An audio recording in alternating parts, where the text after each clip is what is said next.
Hello viewers, welcome back to Mals Tamil view.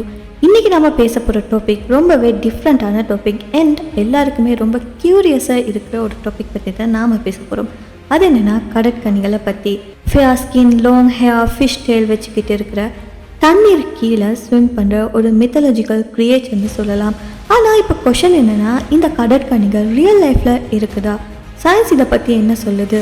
இதுக்கான evidence இருக்கா? இதெல்லாம் தான் நாம் இன்றைக்கி இந்த வீடியோவில் டீப்பாக எக்ஸ்ப்ளோர் பண்ண போகிறோம். ஸோ வாங்க வீடியோக்குள்ளே போகலாம்.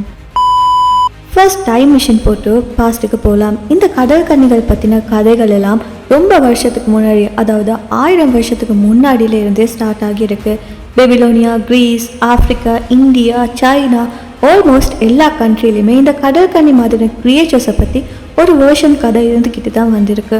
க்ரீக்கில் எடுத்தோம்னா, க்ரீக் மித்தாலஜியில் சைரன்னு சொல்லுவாங்க. அதாவது சைரன்னு சொல்லப்பட்டது ஒரு ஹாஃப் உமன் ஹாஃப் ஃபிஷ் மாதிரி இருப்பாங்க. அவங்க ரொம்ப டேஞ்சரஸாக இருப்பாங்கன்னு சொல்லப்படுது. கடலில் இருக்கிற மாலுமிகளை பாட்டு படித்து கூப்பிட்டு அதுக்கப்புறமா அவங்கள கொலை செய்வாங்கன்னு சொல்லப்படுது. அதே மாதிரி ஆஃப்ரிக்காவில் மாமி வட்டான்னு சொல்லக்கூடிய ஒரு ஃபேமஸான வாட்டர் ஸ்பிரிட் இருக்காங்கன்னு சொல்லியிருக்காங்க. இந்த ஸ்பிரிட் ஒன்றில் லக் கொடுக்கலாம், இல்லைனா பேட் லக் கூட கொடுக்கலாம்னு சொல்லப்படுது. ஸோ இதை மாதிரி பழைய காலத்தில் இருந்தே மனிதர்கள் கடலோட சம்மந்தமாக இருக்கிற கிரியேச்சர்ஸை பற்றி இமேஜின் பண்ணி அதை பற்றின ஸ்டோரிஸும் க்ரியேட் பண்ணியிருக்காங்க. ஸோ பழைய காலத்துலேருந்தே இந்த கடல் கண்கள் பற்றின ஸ்டோரிஸ் இருந்துக்கிட்டு தான் வந்திருக்கு. ஆனால் ரியலாக அதை கண்களால் யாராச்சும் பார்த்துருக்காங்கன்னு கேட்டிங்கன்னா அதை பற்றின ப்ரூஃப்ஸும் இருக்குது. 1493 ஃபேமஸான எக்ஸ்ப்ளோரரான கிறிஸ்டோஃபர் கொலம்பஸ் ஒரு ஷாக்கிங்கான விஷயத்த சொல்கிறாரு. அது என்னென்னா, அவரோட ஜேர்னலில் எழுதியிருக்காரு. அவர் கடலில் 3 கடற்கனிகளை பார்த்ததா சொல்லியிருக்காரு. ஏன்னா அவர் இன்னொரு விஷயத்தையும் சொல்லியிருக்காரு. அந்த கடற்கனிகள் பார்க்குறதுக்கு பெண்கள் மாதிரி இருக்கலன்னு சொல்லி ஆண்கள் மாதிரி இருந்திருக்குன்னு சொல்லியிருக்காரு. அதுக்கப்புறமா 2009 இஸ்ரேலோட ஒரு கோஸ்டல் வில்லேஜில் லோக்கல் பீப்புள் என்ன சொன்னாங்கன்னா, லேட் நைட்டில் அண்டர் வாட்டரில் ஒரு ஹாஃப் ஹியூமன் ஹாஃப் ஃபிஷ் மாதிரி இருக்கிற ஒரு உருவத்தை பார்த்துருக்காங்கன்னு சொல்லி நியூஸில் கூட இதை கவர் பண்ணாங்க. அதுக்கப்புறமா இஸ்ரேல் கவர்மெண்ட் அனௌன்ஸ் பண்ணுறாங்க, என்னென்னா யாராவது கிளியரான ஃபோட்டோ இல்லைனா வீடியோ ப்ரூஃப் கொடுத்தா $1 மில்லியன் ரிவார்ட் கொடுக்குறோன்னு சொல்லி. ஆனால் கெஸ் வாட், இன்றைக்கி வர காட்டியுமே யாருக்குமே ரியல் ப்ரூஃப் கிடைக்கல.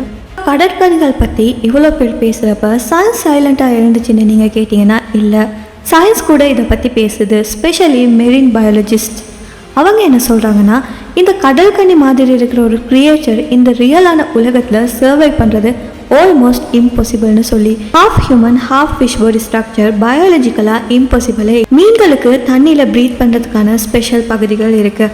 அதே மனிதர்களுக்கு பார்த்தீங்கன்னா லங்ஸ் மூலம் மட்டும்தான் ப்ரீத் பண்ண முடியும். ஸோ இது ரெண்டுமே மிக்ஸ் பண்ணால் அந்த பேலன்ஸே செட் ஆகாது.